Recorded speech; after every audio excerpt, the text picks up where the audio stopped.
Bismillahirrahmanirrahim. Assalamualaikum warahmatullahi wabarakatuh. Balik lagi bersama saya Abdul Wahab di Abdul Channel. Apa kabar semuanya Sobat Abdul Channel? Mudah-mudahan dalam keadaan sehat dan selalu diberi kesehatan oleh Tuhan Yang Maha Kuasa. Tetap semangat dan jangan lupa untuk bahagia pada hari ini. Baik, pada kesempatan kali ini Mimin punya satu informasi penting untuk para KPM, PKH, BEPNT, dan BST. Ini akan mendapatkan bantuan langsung 1 juta ke rekening, ditransfer ke rekening langsung.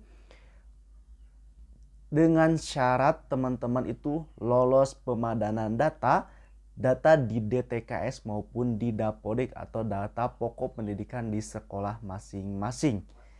Nah, bagaimana syarat cara mendapatkan bantuan tersebut? Baik, kita akan bahas setuntas mungkin, tetapi sebelum ke pembahasan kita dengarkan intro berikut ini.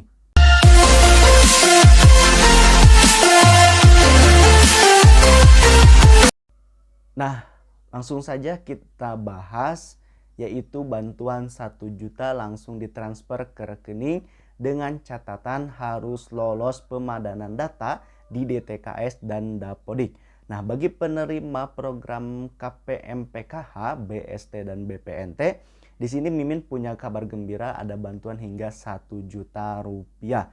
Nah, di sini Mimin akan bahas, tetapi sebelum pembahasan, untuk yang teman-teman yang baru bergabung atau yang baru berkunjung ke channel YouTube ini, silahkan teman-teman padamkan terlebih dahulu tombol subscribe-nya dan jangan lupa juga untuk menyalakan loncengnya agar tidak ketinggalan informasi-informasi terbaru terkait program bantuan pemerintah. Nah, berdasarkan juknis terbaru dari pemerintah nomor 8 tahun 2020 bahwa penerima PIP yaitu diberikan kepada anak yang berusia 6-21 tahun agar mendapatkan pelayanan pendidikan sampai tamat sekolah. Nah, di sini ada prioritas sasaran. Yang pertama ada pemegang kartu KIP, yang kedua peserta didik dari keluarga miskin atau rentan miskin, dan atau dengan pertimbangan khusus seperti yang pertama peserta didik dari keluarga peserta program Keluarga Harapan, yang kedua peserta didik dari keluarga pemegang kartu keluarga sejahtera, yang ketiga peserta didik yang berstatus yatim piatu, yang keempat peserta didik yang terkena dampak bencana, yang kelima peserta didik yang tidak bersekolah atau drop out, yang keenam peserta didik yang mengalami kelainan fisik. Nah, itu adalah prioritas sasaran penerima KIP tahun 2020 sampai selanjutnya. Yang kedua, peserta didik KIP sebagaimana dimaksud huruf A merupakan peserta didik terdata berdasarkan hasil pemadanan terkini data peserta didik yang tercatat di Dapodik dan data terpadu kesejahteraan sosial dari kementerian yang mengenai urusan pemerintah di bidang sosial. Nah, jadi untuk teman-teman yang mempunyai anak sekolah dari SD sampai SMA itu harus terdata di Dapodik dan di DTKS.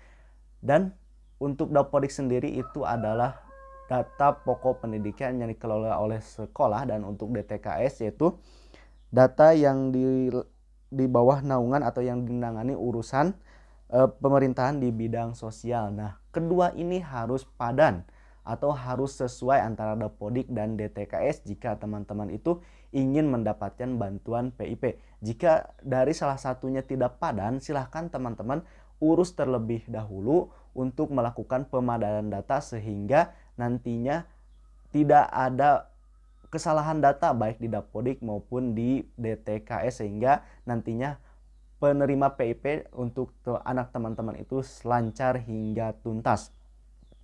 Nah, selanjutnya peserta didik dari keluarga rentan miskin atau dengan pertimbangan khusus sebagaimana yang dimaksud dengan angka 1 dan angka 1 huruf B merupakan peserta didik yang terdata berdasarkan usulan dari Dinas Pendidikan Provinsi, Kabupaten atau Kota dan atau pemangku kependidikan bersumber dari data siswa pada aplikasi Dapodik.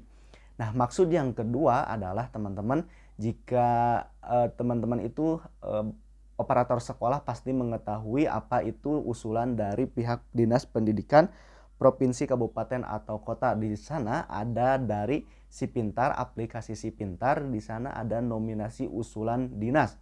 atau usulan sekolah, sehingga di sana teman-teman ada data-data yang layak PIP dan diberikan kuota oleh pihak dinas untuk diajukan dari sekolah ke pihak dinas untuk mendapatkan bantuan hingga 1 juta ini. Nah, itu adalah yang kedua adalah aplikasi Si Pintar, dan di sana ada nama-nama usulan dari dinas agar sekolah untuk mengajukan ke Dinas Pendidikan Kota Kabupaten untuk mendapatkan bantuan PIP tersebut. Nah, yang selanjutnya, peserta didik yang mengalami kelainan fisik sebagaimana dimaksud merupakan peserta didik penyandang disabilitas.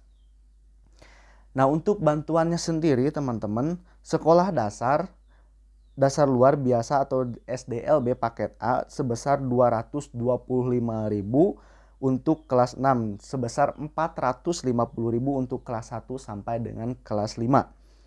Nah, untuk selanjutnya untuk SMP 375.000 untuk kelas 9 dan 750.000 untuk kelas 8 dan untuk kelas 7 dan kelas 8. Untuk selanjutnya sebesar 500.000 untuk kelas 12 SMA dan 1 juta untuk siswa kelas 10 dan kelas 11. Besaran PIP Dikdasmen sebagaimana dimaksud dalam angka 1 digunakan untuk membeli buku dan alat tulis, membeli pakaian seragam anak sekolah, membiayai transportasi pendidikan ke sekolah, uang saku peserta didik, dan biaya kursus, dan ke-6 biaya praktik tambahan, biaya magang, dan penempatan kerja. Nah, itu adalah PIP, bantuan PIP yang harus digunakan oleh teman-teman sebagaimana yang diatur oleh pemerintah adalah untuk kebutuhan pribadi anak sekolah teman-teman. Ingat bahwa bantuan ini tidak diperuntukkan untuk membeli rokok ataupun apapun. Yang jelas bantuan ini untuk keperluan sekolah. Nah, untuk berikutnya bagi teman-teman KPM PKH, BPNT, dan BST yang mempunyai anak sekolah tapi tidak menerima PIP, teman-teman bisa mengusulkan ke pihak sekolah dengan membawa kartu PKH maupun kartu KKS, BPNT, dan BST tersebut. Nah, nanti sekolah akan memperbaharui kelayakan yang asalnya tidak layak menjadi layak PIP. Dan selanjutnya teman-teman, berdasarkan peserta didik sebagaimana dimaksud pada poin 1 tersebut adalah Dinas Pendidikan Provinsi, Kota, dan Kabupaten ataupun pemangku kepentingan mengusulkan calon penerima PIP melalui Si Pintar. Nah, seperti yang sudah Mimin bahas sebelumnya bahwa di sana sekolah bisa mengajukan lewat aplikasi Si Pintar bahwa di sana sudah tertera nama-nama yang sudah layak PIP atau belum.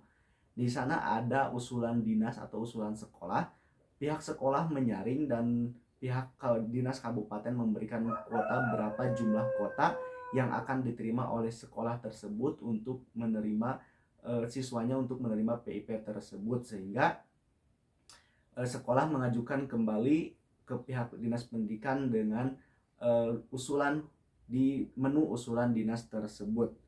Nah, untuk yang ketiga teman-teman, penetapan pengusulan dilaksanakan dengan tahapan sebagai berikut. Untuk tahap pertama, data usulan ditutup pada tanggal 31 Maret tahun berjalan. Yang kedua, data diusulkan ditutup pada tanggal 30 Juni tahun berjalan. Untuk yang selanjutnya, data usulan ditutup pada tanggal 31 Agustus tahun berjalan. Dan yang keempat yaitu tanggal 31 Oktober tahun berjalan. Nah, masih ada kesempatan teman-teman bagi teman-teman yang belum menerima PIP, silahkan bisa mengusulkan sebelum tanggal 31 Agustus. Ataupun jika teman-teman mengusulkan pada bulan ini, kemungkinan nanti akan diproses menjadi pengusulan di bulan Oktober atau di tanggal 31 Oktober tersebut. Nah, itu adalah cara-cara mengusulkan dan mengusulkan layak penerima PIP atau tidak. Yang jelas kesimpulan di sini adalah teman-teman penerima KPM, PKH, BPNT, dan BST itu siswanya atau anak-anak teman-teman itu harus padan antara Dapodik dan data atau data terpadu kesejahteraan sosial, sehingga nantinya akan ada kelancaran terkait PIP. Dan di Si Pintar pun nanti akan muncul nama siswa tersebut untuk layak diusulkan sebagai penerima PIP tersebut. Bagi teman-teman yang di Dapodik maupun di data terpadu kesejahteraan sosial atau DTKS masih belum padan keduanya, silahkan diperbaiki ke Disdukcapil untuk pemadanan data sehingga nantinya teman-teman bisa layak menjadi penerima PIP sebesar tadi yang sudah Mimin sebutkan. Nah, itu adalah yang dapat Mimin sampaikan pada hari ini. Mudah-mudahan informasi ini bermanfaat, dan jika bermanfaat silahkan teman-teman share ke rekan-rekan kalian agar rekan-rekan kalian juga tahu informasi ini. Jangan lupa juga tinggalkan like, comment, share, and subscribe di video ini. Sampai jumpa di video berikutnya. Tetap semangat dan jangan lupa untuk bahagia pada hari ini. Wabillahi taufiq wal hidayah. Wassalamualaikum warahmatullahi wabarakatuh.